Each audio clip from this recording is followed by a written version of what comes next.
people are not necessarily honest with themselves about what their real expenses are, what their real cost of living is. When you go through that exercise a couple years in advance, there's no surprises. When you go through it 60 days in advance, you likely already have a term sheet. And if you're not super honest with yourself, you might find out, well, I need X plus, not the X I originally thought of.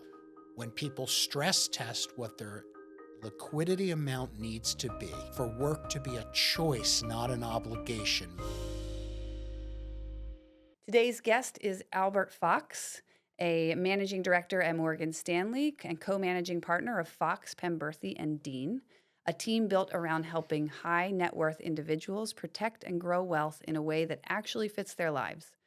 Albert holds the CFP and CIMA designations, started his career in 1994, and spent 20 years at Merrill Lynch before joining Morgan Stanley. What I find compelling about Albert's work is that he doesn't just manage money. He studies how people make decisions about money. His team has gone deep into behavioral finance, the biases that quietly distort how founders think about risk, timing, and value. Overconfidence, anchoring, sequencing risk, recency bias. These aren't academic exercises. For a founder heading into a liquidity event, they are live wires. Al, you sit at the intersection of financial strategy and human behavior. And I want to understand what actually happens in a founder's head and their portfolio when a big check finally clears. So before we dive into that, tell us about your story and how you got into this work.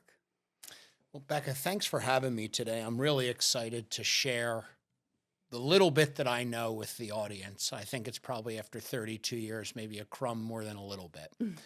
I entered into this world right out of college, but I was never planning on going to college. I was in a family business, and a family business that had lots of bumps and bruises and ultimately failed. And through going to college, because I, at that point, had no family business to then go into, I discovered a passion for finance, a passion for the financial markets, and I always had a passion for people. And so this business sort of called to me at a time when I thought I was going down one path, and that path suddenly disappeared. So a new path showed itself, and I've never looked back, and that's been 32 years. It's been a phenomenal journey, making a lot of impact. But it comes from a place of pain and having to make another choice. So you thought graduating high school, you were going to go into the family business. What industry were they? 100%. It was actually the retail jewelry business. Okay. All right. And then the doors got shuttered, the business didn't My continue? family probably made some mistakes that in hindsight were easily correctable, but they were mistakes nevertheless, and that's okay. And the business didn't succeed. It was around for a long time, and also that's okay. Yeah. My path was meant to be different.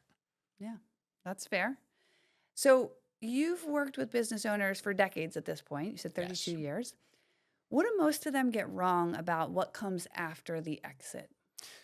Well, in order to really answer that and do it justice, I think you got to take a step back from the question, and you have to say, where do most people, and you and I are no different, begin their day? Well, they begin their day working in their business. So every day your head's down, you're focused, you're reading, you're learning, you're teaching, you're growing, you're doing every job as a business owner. So you spend all your time in your business. Now years go by, and it's a game of repetition. You spend a lot of time and a lot of effort building something special. Whatever it is you do, whether it's manufacture widgets or do something that's on the service side of the world, but you work on your business. Failing to realize that if there's some exit point, you need to work on your business, not in your business, and be very purposeful about it. So what we find most often is when people reach a stage where they say, I'm either tired or there's an obscene amount of wealth that we've created that we want to think about monetizing. It's pretty important that 2, 3, even 5 years beforehand, that they begin working with a team of advisors to think about, what is it that I don't know? What are the mistakes that I'm likely to make because I just don't know any differently? Again, I've been spending all my time working in my business, not on my business. What's my identity going to be when I no longer get up at dark 30 Hmm. and go in to run my business every day? With a What? list of 1,000 different projects that are Correct. never ending. And so if I had to simplify it, 3 to 5 years before you would even entertain executing whatever transaction made sense for someone, purposefully working on your business so that there's a meaningful, scheduled group of people you talk to. Hmm. You seek to solve problems in advance before they arrive, because that will be less drastic.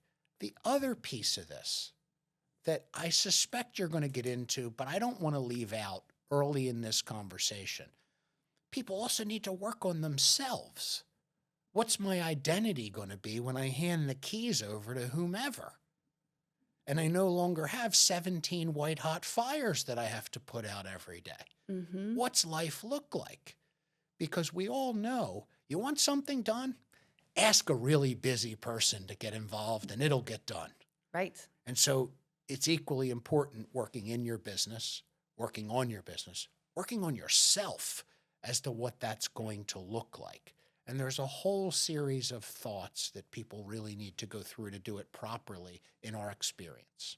I think the things that you hit there, I just wrote some notes and we'll come back to them for sure, is number one, accountability. You talked about you can't just do it yourself, whether it's an advisor or a peer group or all of the above is probably the right answer. You need some accountability. Someone saying like, hey, you said you were going to do that thing. Did you actually do it? Is it no longer important to you? And then the second thing is the self and the identity. I often think that we as business owners, that the cortisol, the stress, we teach ourselves to live at this, I call the red line Yes. level, such that when we're no longer redlining, it feels unnatural. It's like, no, you've just been living unnaturally for a while. So maybe get a therapist or something to work through that. But I want to, before we go into the current wealth management things that founders should be thinking of before they exit, I actually want to go back a little bit to your time at Merrill Lynch. And, you were in this environment and you were actually teaching other advisors there what to work. And what did that teach you about behavior around money? So early in my career, I was very fortunate to be invited into the training program to be a trainer of trainees. Mm-hmm. And said in different language, if you had the skill set to work with people to help them develop, you were really teaching people the things that you needed to remind yourself of every single day, Right. as a role model.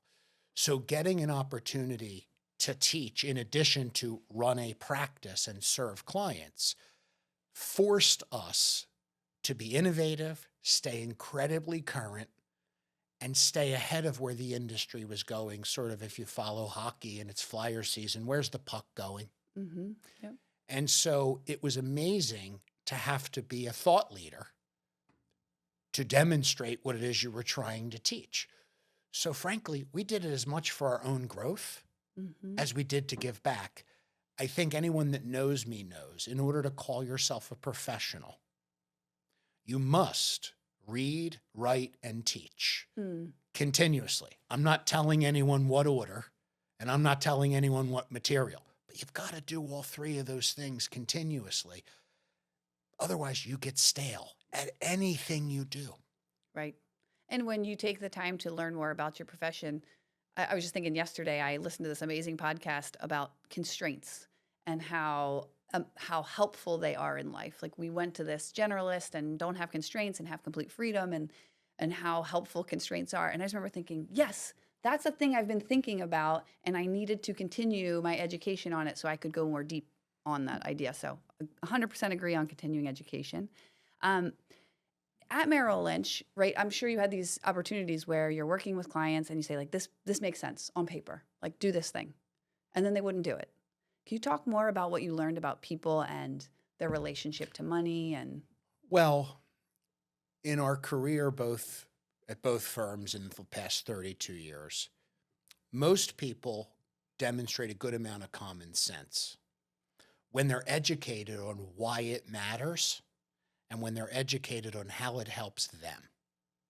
So conceptually, whether it was someone that was an advisor learning to be a better advisor, or whether it was a client learning to have a more successful outcome, most of the time the medicine doesn't necessarily taste good, but needs to be taken. And a good advisor's job, regardless of the type of advisory practice they run, a good Mhm. advisor's job is to help you create your own recipe for success. There's a lot of ways to solve challenges, and this is not black or white, and it's not one size fits all. So truly skilled professionals say, okay, well, what is the issue we're trying to solve for, whether it's a learning issue or Mhm. a client issue? And here are the half a dozen ways that you can go about doing this. And what's exciting for me is figuring out which two wires inside someone's mind I can help them rewire and connect. So they have Mm. an aha moment of, oh, now I get it. Now I see why this makes sense. So this will make me a little bit of a dinosaur, but it's worth sharing. Have you ever been in a presentation where someone's showing you a pitch book or a deck or a report, and they keep turning it over? They keep turning it back and forth. And when they want to write on it, they write on it, then they turn it back to you. Yes, I Do have. you find that distracting? Yes, I do. Do you want to know what the fix is for that? Put your hand down on the book.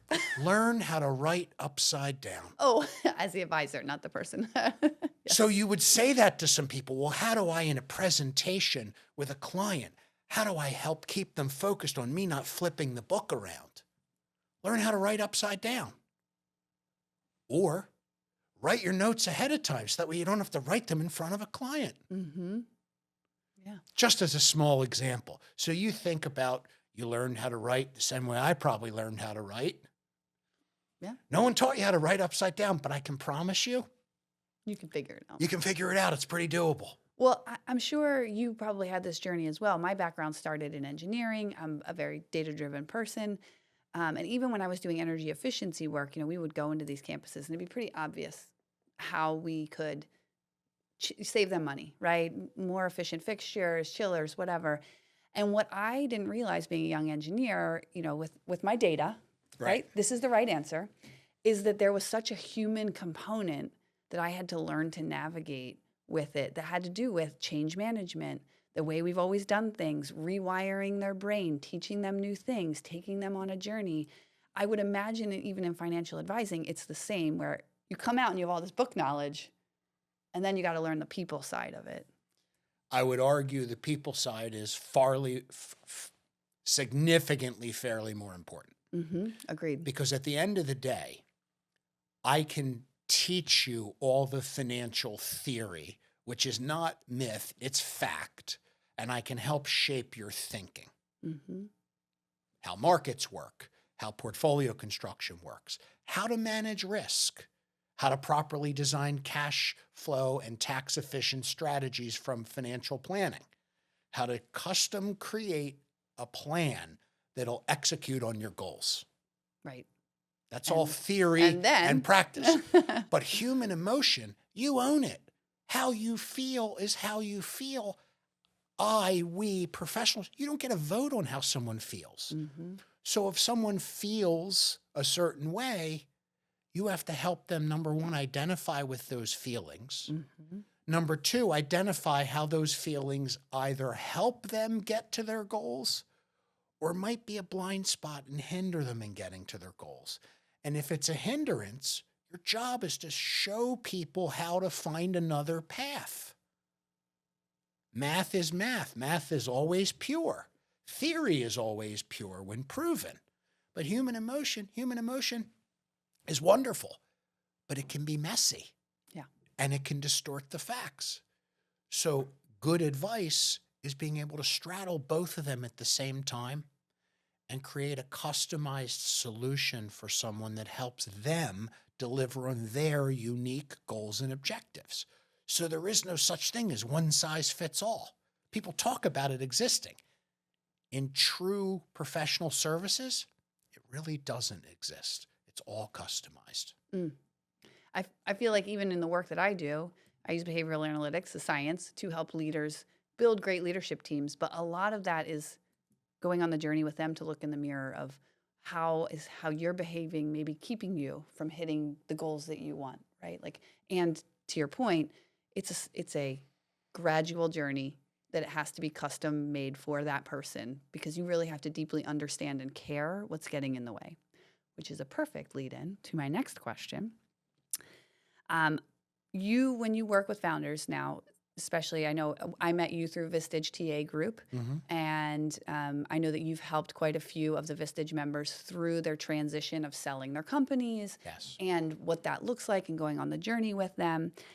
So walk me through the biases that hit founders hardest in the years around a sale. Where does the money quietly go sideways? So I'll back up a little bit. I think that's a great question, and it's a way really to articulate for your audience a lot of things that are potential blind spots. So in the spirit of this, right, if we're asked to build a coverage team, which would be the right attorneys, the right CPAs, the right insurance or risk management professionals, the right partners, you're doing that 3 to 4 years in advance of someone having an exit. And you get an opportunity really to litmus test all the professionals in one room working towards a common goal. That's where it works best. Right. Okay. But let me flip the tails on that. Let's assume that someone has not done that work and they bring someone like myself in 3 months before an event takes place. Will we still have a good outcome? The answer is yes, but there will be more bumps and bruises around some of the discussions. For example, a good financial advisor is going to make you, and yes, I use the words make you, what expenses run through your business that are completely normal expenses, but they're business expenses. But the minute you no longer have a business, you're still going to have them. Great example might be a car lease, might be a cell phone. People are not necessarily honest with themselves about what their real expenses are, what their real cost of living is.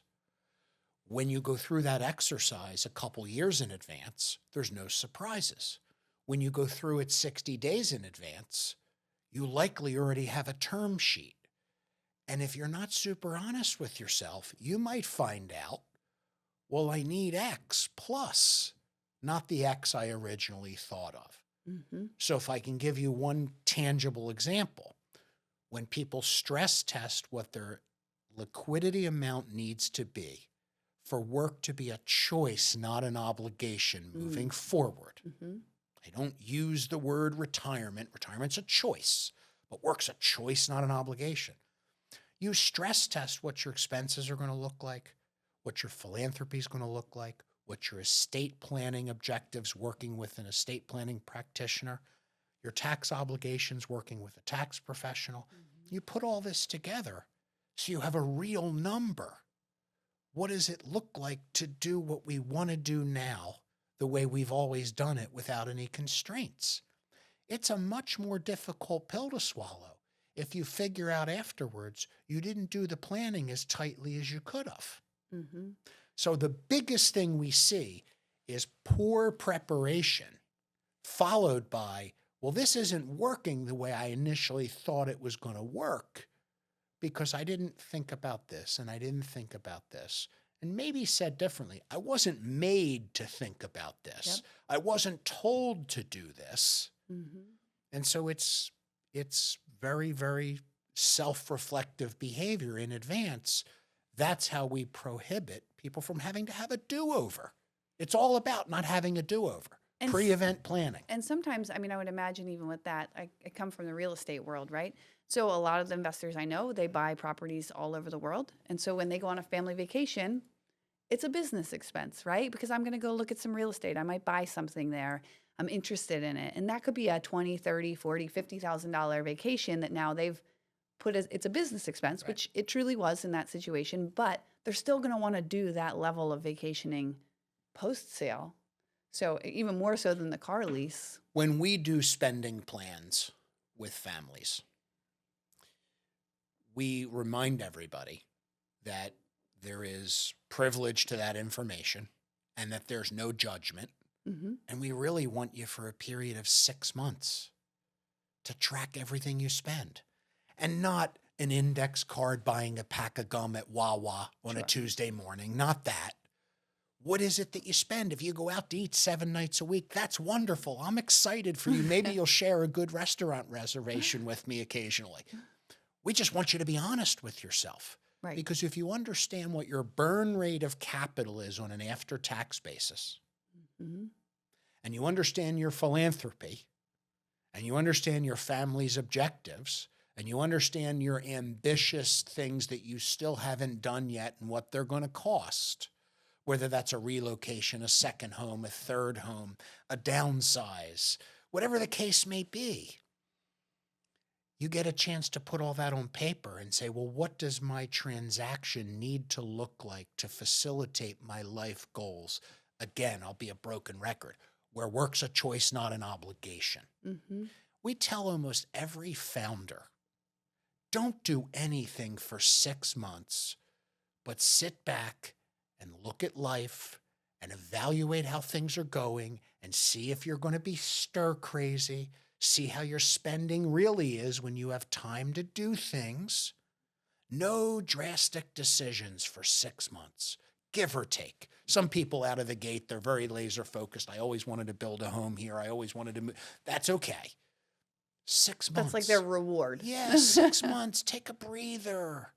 Yeah. Take a breather. And as people come at you, thanks for your interest. I'm covered. Mm-hmm. But I'm happy to have a conversation in 6 months. Take time to defrost. People don't realize that going through a transaction creates a tremendous amount of pressure. Now, we all know, or at least my view, pressure is a privilege. But too much pressure makes you crispy. Mm-hmm. And you need to take a step back from it. Crispy. That's a good word. I've found, especially with the founders that I've interviewed so far that have exited their companies, is, there's so much effort. Like, you're going 1,000 miles a minute leading up to the sale. And so then not only do you have potentially decades of living at this red line time, you've now been maximum level. And it takes you a couple weeks, sometimes a couple months, just to come down off of that high of all that stress and the cortisol. But the number of founders that have sat across from me at this table and said, well, I'm a couple months out and I don't know what to, I have all these opportunities. I don't know what to do with myself. And people are coming out of the woodwork. Not even I don't know what to do with myself, but I'm excited. I have all these opportunities, but I want to caution them to say, are you doing it because you're feeling a lack in your life or from a place of abundance? Like, you're excited and called into it. So what else do you see that founders struggle with when it comes to their sale of their company from a financial perspective? So founders often struggle with, they've always bet on themselves. And themselves have been the provider of their paycheck, lifestyle, et cetera, et cetera. And now they have a pool of capital. The pool of capital is, in essence, their income replacement from a continued working life. And now they're dependent upon the financial markets for their monthly, quarterly, any way we structure it, compensation. And they're not necessarily used to not being in control of the day-to-day. So just to talk about that for a second, we can't, as society, we can't escape breaking news. Doesn't matter whose network it is. True. And you can check your investment portfolio 24 hours a day. By the way, that's not healthy. Have you had clients that have done that and kind of called you in a panic? And what do you do in that situation? How do you? So generally speaking, no, they're not calling in a panic because our process is highly educational upfront. There's a lot of deliberate time spent on behavioral finance, on their own patterns and habits around money, and on some of the common mistakes that people go through. So we spend a lot of time educating up front. So that way, when they get in the car and they hire a team like ours or other high-end professionals that do a great job, our job's to drive them safely to the destination, not for them to worry about the day-to-day. And so the better job you do teaching what to expect and why to expect it and how markets work and how financial assets behave, the better their journey is, because there's more education, which gives them greater feeling of understanding, i.e., greater control. Can you dig deeper into that? What are some of the common topics that you need to do the behavioral education on? And So give yeah, give a high level of yeah. it So for a our couple listeners. of them would be, so overconfidence bias is a Mhm. perfect example. When financial markets are good, people's risk tolerance generally tends to be really good. And when markets get challenging, people really figure out what their risk tolerance is. So sometimes in a really, really good environment, people challenge, well, I think we can be more risky than this. So our response generally is financial planning supports this type of strategy for all your goals and objectives to be executed correctly. And when I say goals and objectives, working with tax professionals, working within philanthropy, working within estate planning goals, working within your lifestyle, a plan supports that. Mhm. You don't need to go faster to accomplish all your goals. In a good market, people will Mm. have a propensity to go faster. In a Mm. difficult market, people have to really test if their stomach is up for that level of potential roller coaster behavior. That's where people get tested. We encourage people continuously, when you're going to get into the pool, get in by walking down the steps, getting your ankles wet, and then up to your knees, and then up to your waist. And then as the temperature adjusts, if you want to swim laps with your head underwater, you can, but you don't need to. So we help people acclimate to this, because if you jump into the 12-foot section without knowing the water's 37 degrees, you're going to have a surprise. Our I, job's to keep people away from that. Going back to your car analogy, I feel like is the perfect example here, where it's like, hey, if you need to get from here to there, and in a normal situation, it's going to take 2 hours, and we're going to plan on that 2 hours. We don't need to get in the car and say, well, let's get there in an hour and a half, Correct. because that's dangerous and risky, and we might Correct. end up not getting there at all. Correct. Is that a 100%, fair representation? 100% correct. And our job becomes to help people manage that and manage themselves. So that's something we see commonly. We also see recency bias a lot.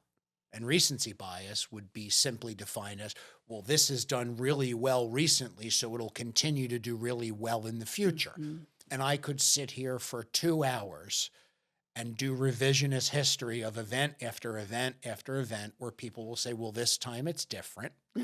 And it turns out not to be different at all. Right. And if you study history and you study financial markets and you study human behavior, we can go all the way back to the Dutch and the tulip boom. Mhm. There's documented evidence of market cycles come and go, asset classes come and go. There is no guarantee of the future.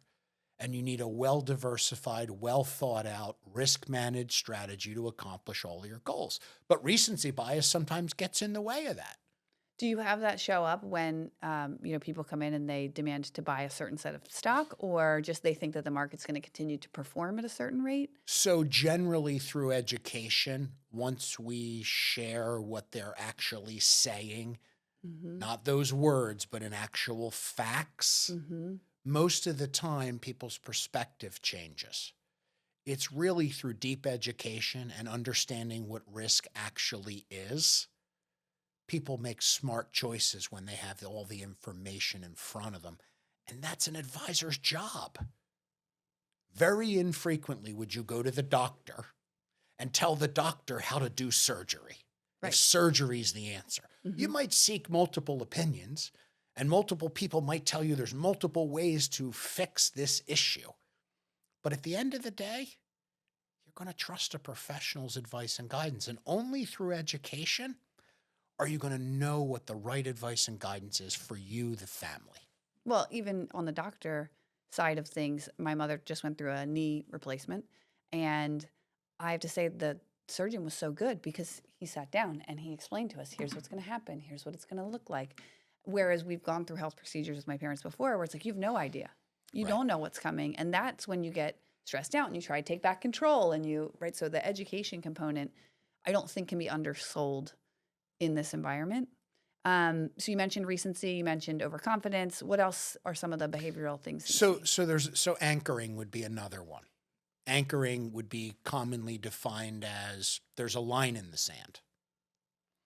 And only certain things can happen when that line in the Like sand. I must get 3 million out of the sale. I must get X, whatever. We'll tend not to put dollars to it, right? Mhm. But anchoring is, I'm anchoring to a number. Or I must get out by the end of this year. Correct. And when you anchor to certain milestones, if those milestones, whether they're numeric or mathematical, aren't in line with your goals, you set yourself up for critical errors. So let's just suppose you were lucky enough to own a certain investment, whatever that investment might have been, and you got 10 years worth of average performance in a 5-year period of time. Let's just suppose that happened. Maybe that happens when the stock market runs a little faster than most people expect. Mhm. But stocks in particular, they don't have any feelings. Stocks usually go back to their rightful owners when markets are difficult, based on a fair value that the market assesses. Mhm. But sometimes people will own investments at a certain level. The characteristics of that investment change, and they say, well, I will make a different decision when it gets back to the value that it used to be. Right. And maybe just to plug my own video work for 90 seconds, Yeah. we have a plethora of behavioral finance videos. And on one of those videos, I talk about the markets in the 1990s, and specifically in 1999. And one particular name that if you bought it at the peak of the market in 1999, it took 24 years before it returned to its peak. And the business was 7 times larger and more profitable 24 years later, but you paid the wrong price for a long time. So if you were anchoring to a value, you made a big mistake for a long period of time. And there's a lot of cited examples of that. That's So like sunk cost theory, right? That it can is be. what it is In the today. end, provided someone had a 25-year time horizon, it worked out. Right. But it didn't work out for a lot of people because most people don't have the knowledge to understand investments are businesses. They don't have the time to analyze those businesses properly, to properly manage the risk, to construct something that consistently will deliver the level of performance and income and needs to support their lifestyle, their cash flow, their philanthropy, all the things they want to do as a family. So risk management is paramount in what people do, but good environments stir all kind of overconfidence biases. And sort of while we're on this topic, people have begun, not yesterday, but recently to talk about, well, how's AI going to affect financial services? Oh boy, very topical. So let's talk about that, Yeah. right? So AI is going to make good people better, people that are thinking deeply. It's going to make them better thinkers. It's not going to solve human emotion biases when it comes to attaching that to money. It's going to make smart people smarter, deeply thoughtful people more deeply thoughtful. It's not going to predict when a world event is going to shock the markets. It's not going to do that. And is it coming for people? It's coming for everybody. We were here when the internet came, and it transformed the way at least financial services was handled. AI is going to do the same thing, but it's not going to replace human thought leadership. It's going to make... Or human connection. No, it's going to make people better. I mean, we talked about how part of your job is to take people on this journey, this Yes. emotional journey around how they connect to their money and what Yes. they want out of it and how it serves them. Yes. That's not, AI is not going to be able to read all the nuances to help No. you have that moment, but can it help with some of the planning and preparation? Sure. Absolutely. Yeah. Absolutely it can. And it will, and it'll make a big difference. And so for founders that struggle to say, well, I've got these 27 different things moving in different parts. How do I get a grasp of my spending? AI can help you do that. Yep.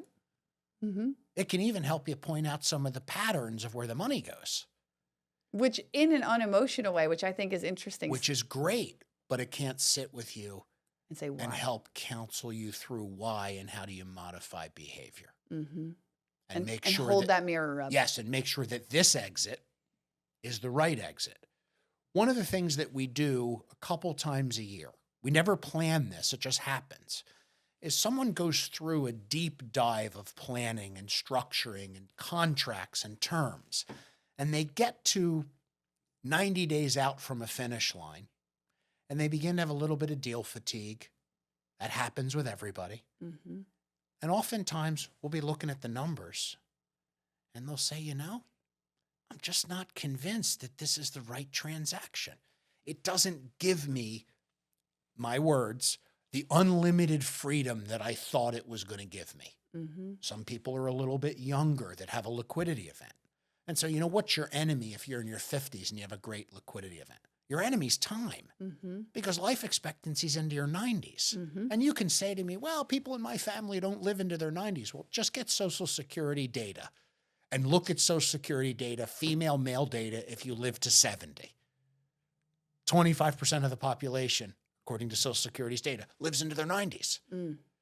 So plan for it. So you have to plan for longevity. And so when you stress test people's planning, we don't like giving the information, but I will tell someone flat out, this will work, but here are the constraints. Mm-hmm. And if you don't like the constraints, you may want to think twice about this transaction.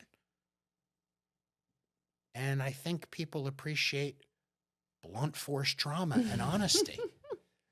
They can't deal with me if they don't appreciate that to begin with. Right. But people need to know, what's my number? How did I get that? Right. How did it happen? Or how does this change what you want to do after this event? Maybe this Correct. is the right event, but it changes the next path for you. Correct. It's time for the next chapter. I always love sharing stories, specific stories of people, because I think that the listeners they connect when they hear the humanity of other people going through it. Are there any stories that come to mind that kind of illustrate the exit and liquidity event gone wrong?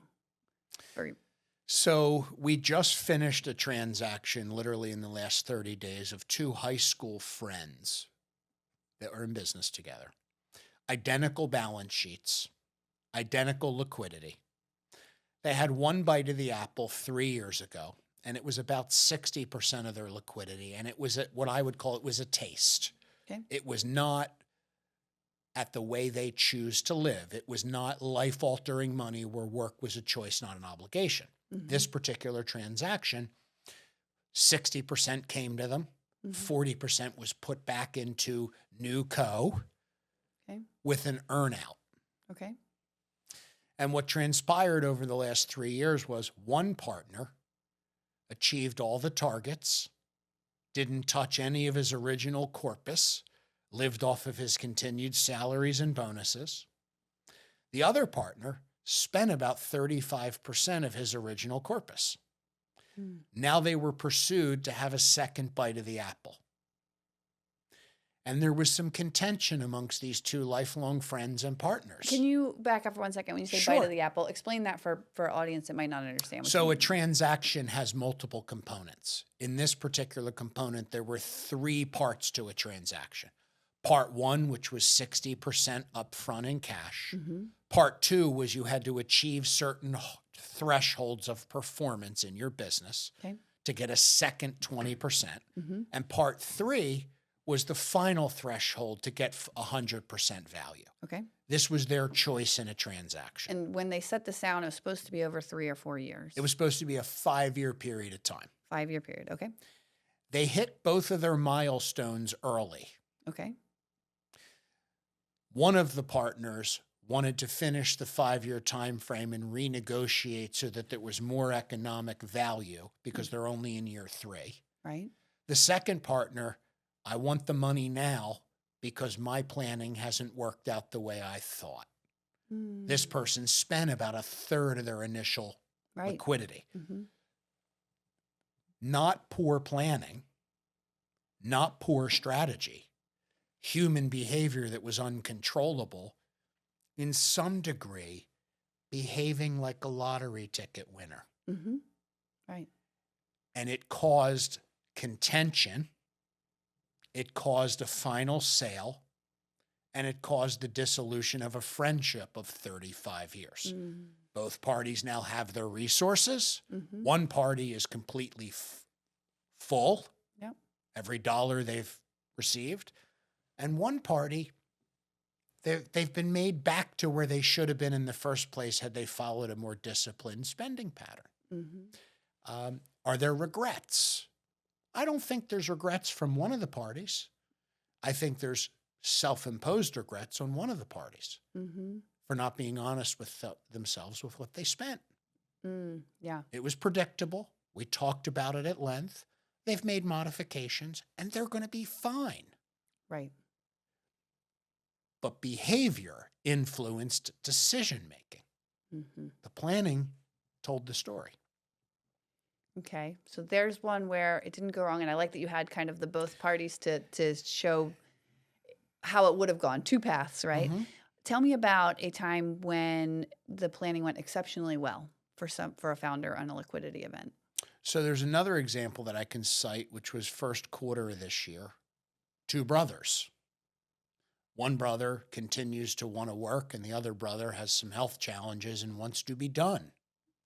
They each arrived at their lifestyle numbers. They each arrived at their philanthropic goals. And one brother took less because he wanted out. And the second brother works now for Newco, running Newco, having had a full liquidity event, and happy because his identity is work. And he was fine with that identity. There were no surprises. He enjoys being out doing what he does.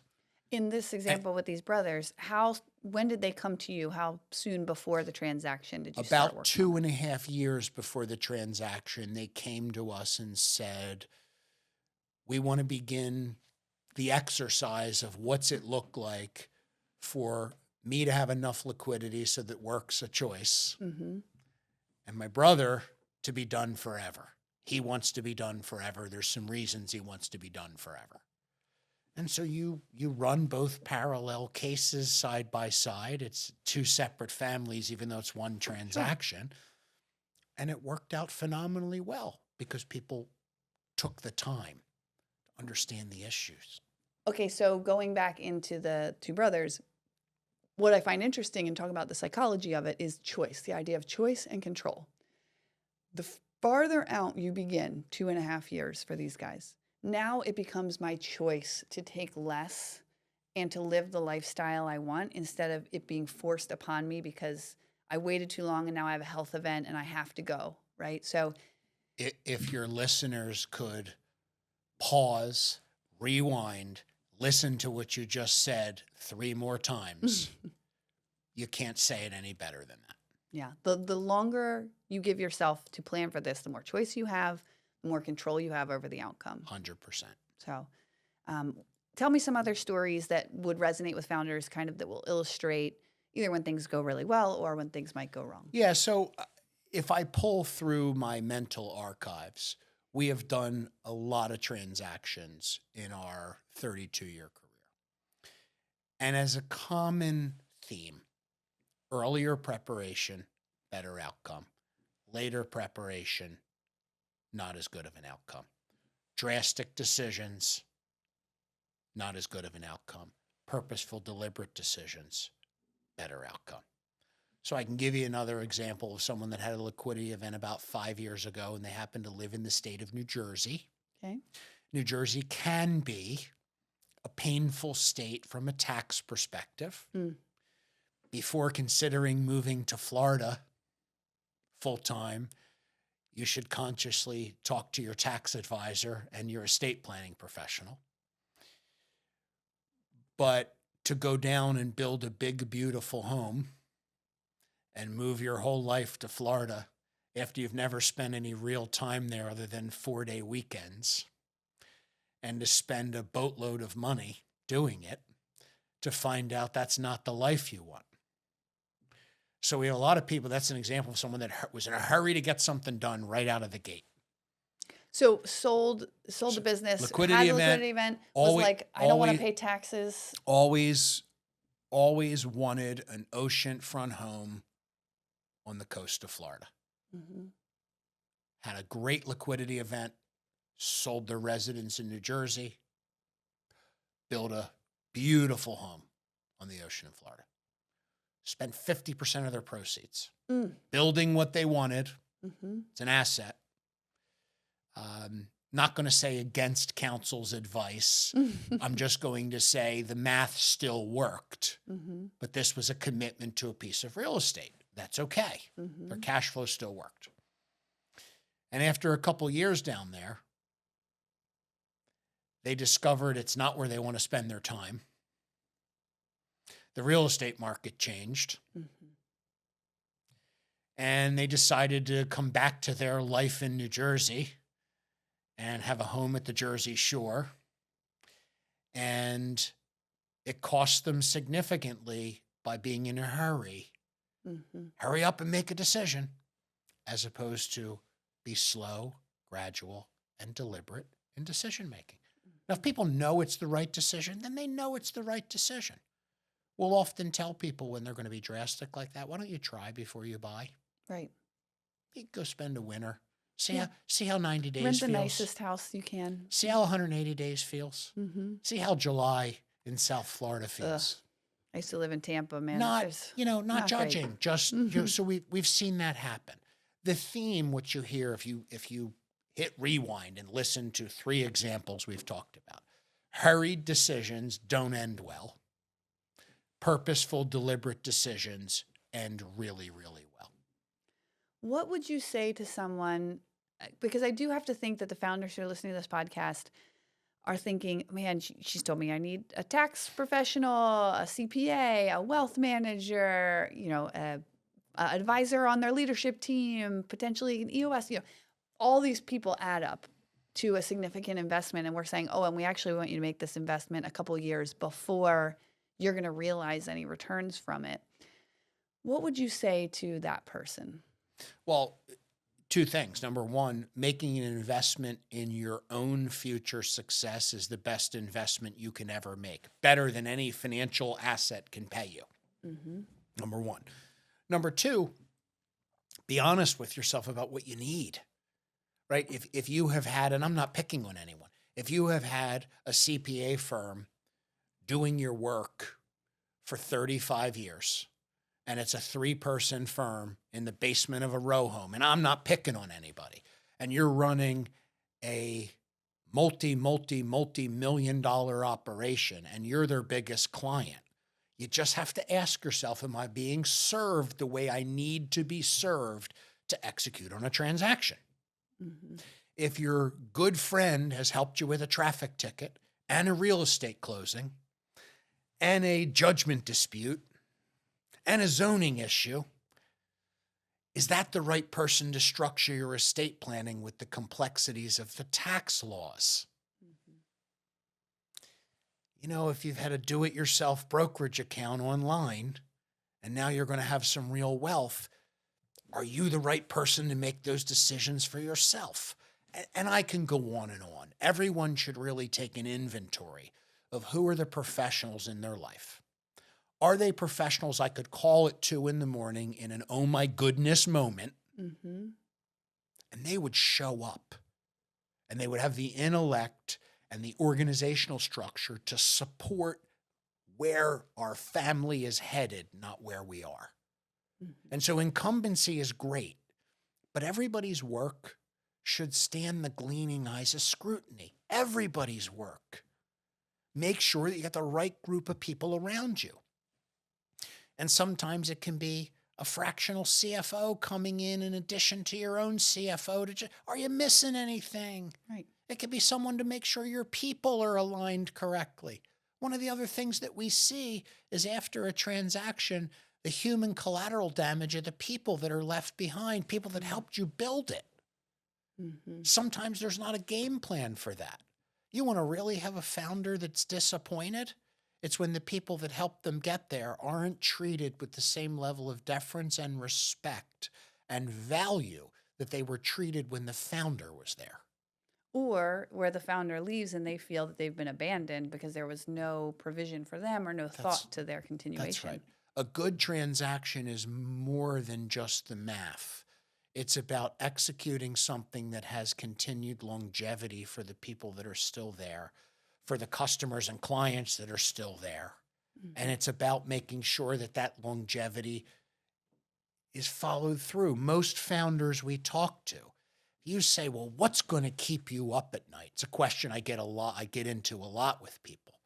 It's never, am I going to have enough portfolio assets to live the way I want to live? Because mathematically, we show that either they do or they don't. Mm-hmm. The questions are, well, what's my identity going to be? How are my people going to be?